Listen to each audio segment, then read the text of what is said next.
Buzzing stocks की सूची में ना आज काफ़ी इंटरेस्टिंग नाम है जो कि आपको नतीजों के दम पर या फिर खबरों के दम पर चलते हुए दिख रहे हैं। उसमें पहला नाम है जिंदाल स्टॉ का। अब इसके नतीजे आए हैं ओवर द वीकेंड, जिसके बाद स्टॉक में हमने रिएक्शन बनता हुआ दिखा। अब मैं आपको नतीजे इसके बताऊंगा ना, तो आपको शायद शेयर का रिएक्शन देख के लगेगा कि ऐसा क्यों हो रहा है। मुनाफा आप देखिए ऑलमोस्ट आधा हो गया इनका, और रेवेन्यू आप देखेंगे तो उसमें भी 6.25% के आसपास का आपको ड्रॉप दिखेगा, 5,000 करोड़ के नीचे आ गया। इसी तरह से अबिड्डा में भी 35% का ड्रॉप है। मार्जिन जो कि 17.8% वाले थे वो घटकर 12.5% के भी नीचे आ गए। लेकिन ऑन द फ्लिप साइड आप देखिए जो स्टॉक है वो आपको पॉजिटिवली रिएक्ट करता हुआ दिख रहा है। आज इसमें हमने 15% तक का जो अपमूव है वो बनता हुआ दिखा। इनफैक्ट अभी भी 15.5-16% के आसपास का अपमूव है इसमें।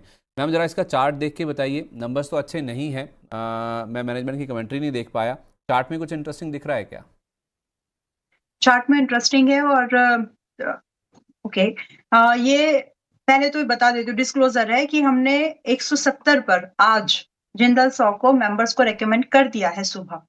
तो ठीक ये है। हमारे लिए, और 185 is our first target and it is very likely कि आज 185 को हिट भी कर ले, आज नहीं तो कल। बट चांसेस है कि ये जिंदल सॉ जो है अच्छी खासी अपसाइड की मूवमेंट को फ्रॉम दिस पॉइंट कर सकता है। रीजन उसका जो मुझे समझ में आया है, जितने भी आयरन स्टील वगैरह कंपनी है ना, पिग आयरन, तो मेटल्स में जो डिमांड आई है, मेटल्स को खरीदा किसने है, और जब खरीदा है तो उसका यूटिलाइज करने वाली कंपनीज, फिर उनके ऊपर डिपेंडेंट वाली कंपनीज। तो इट्स लाइक प्रॉक्सी इन्वेस्टमेंट के थ्रू अगर आप देखें तो चीजें आपको थोड़ा सा आएंगी ध्यान में। तो फिलहाल के लिए जिंदल सॉ हमारे लिए एक ओपन रिकमेंडेशन है जो हमने अपने इक्विटी सर्विस में शेयर की है अपने मेंबर्स के साथ में, and I am still continuing with that view. आज ही शेयर किया है। अच्छी बात है कि आज ये 15-16% चढ़ गया, बट हमने 170 पर बाय किया है इसको लगभग। तो अगर आप लोगों को इसको इन दैट वे अगर आपको कंसिडर करना है as a fresh buying opportunity, कर सकते हैं। 185 से 200 और 240 के ये 3 टारगेट है यहाँ पर जो मिल जाएंगे लाइकली, और 154 रुपए का स्टॉप लॉस मेंटेन करना है।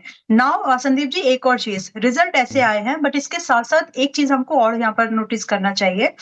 शेयर होल्डिंग पैटर्न में बदलाव हुआ, और जिसमें कि एफआईआई की होल्डिंग पिछले क्वार्टर में से 0.3% बढ़ी है, 0.23% से बढ़ी है। और साथ में अब इसका एक और एस्पेक्ट देखना है कि ये उस कंडीशन में बढ़ी है जब ये स्टॉक अपने सेक्टर से लगभग यू नो सेक्टर 22 के मल्टीपल्स पर चल रहा है, ये स्टॉक 10 के मल्टीपल्स पर है। तो टेक्निकल चार्ट पर सस्ता लगा, मल्टीपल्स के हिसाब से सस्ता लगा।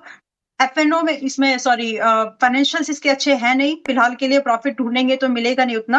लेकिन क्वार्टर ऑन क्वार्टर बेसिस पर जो रिजल्ट आया, जो क्वार्टर ऑन क्वार्टर बेसिस पर जो इंप्रूवमेंट आई वो बहुत बढ़िया थी। तो उस चीज के मद्देनजर जो है एक पॉसिबिलिटीज है कि अगले कुछ क्वार्टर इन इंडस्ट्री के लिए अच्छे हो सकते हैं। तो फिलहाल इट्स अ बेट, यहाँ पर बाइंग कर सकते हैं। ठीक है।